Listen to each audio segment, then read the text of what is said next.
HarperCollins presents The Wood Age, How One Material Shaped the Whole of Human History, by Roland Ennos, read by Boutsikaris. Prologue. The Road to Nowhere. Many years ago, toward the end of an arduous walking tour of the French Pyrenees, my brother and I stumbled across an engineering feat that had helped change the course of human history and shape the modern world. As we made our way down from the peaks to the village of Yesout, the route took us from alpine meadows to the conifer forests of the Vallée d'Aspe. The path, which had been broad and easy to follow, suddenly changed.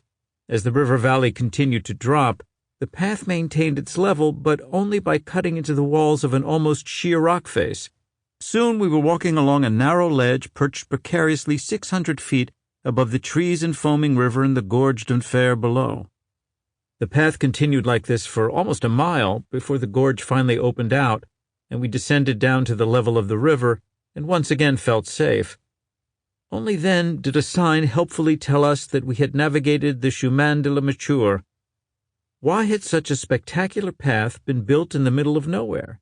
And what was mature? The answer lies in the rivalry that developed in the 18th century between the two emerging superpowers of the Western world, France and Britain, and provides just one of the more striking examples of the way wood has helped shape the human story. With the two nations vying for power and influence over their developing colonies and territories in the Caribbean and North America, an arms race started as they built up their navies. Both nations strove to build bigger and more heavily armed ships of the line, capable of acting as firing platforms for up to 100 huge cannons, which could batter other ships and shore defenses into submission. But both countries came up against the same problem. How could they access enough trees to build their ships? The problem was not the lack of wood itself. France, in particular, had large areas of forest which covered around 30% of the country. The problem was the lack of trees tall and straight enough to make the 100 to 120-foot masts of the ships.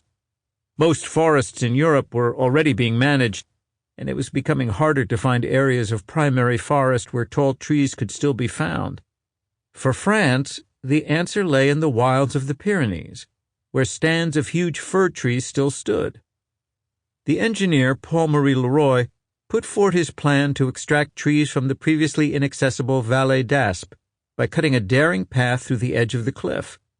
The path was completed in 1772 and named the Chemin de la Mature, literally the mast road. Soon masts and other timbers were being hauled down the new path before being rafted down to the sea. France's supply problems were fixed, at least temporarily. In Britain, the problem of obtaining masts was even more acute. The country had a tree cover below 10%, and its forests had long before been put under management. Few conifers grew there, and no trees tall and straight enough to be made into ships' masts. Even by the 16th century, Britain had been forced to obtain almost all its masts from the countries adjoining the Baltic Sea. The problem was that the fleets of its northern rivals, Holland and Sweden, were always threatening to cut off this supply, and in any case tall trees were becoming scarcer and more expensive. Britain turned to its American colonies, where the old-growth forests of New England contained huge straight-trunked eastern white pine trees in seemingly limitless numbers. From the mid-17th century onward, these trees, which could grow up to 230 feet tall with a diameter of over 5 feet, became the tree of choice for the British Navy. Samuel Pepys, the naval administrator, mentions the trade several times in his famous diary, rejoicing on December 3, 1666, when a convoy carrying masts managed to evade a Dutch blockade.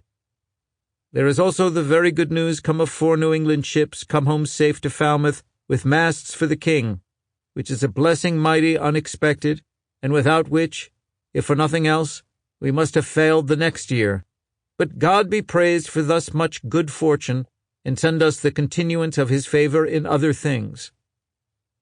Unfortunately, in seeking to secure their supply of masts, the British government made a series of policy blunders that were to have disastrous consequences.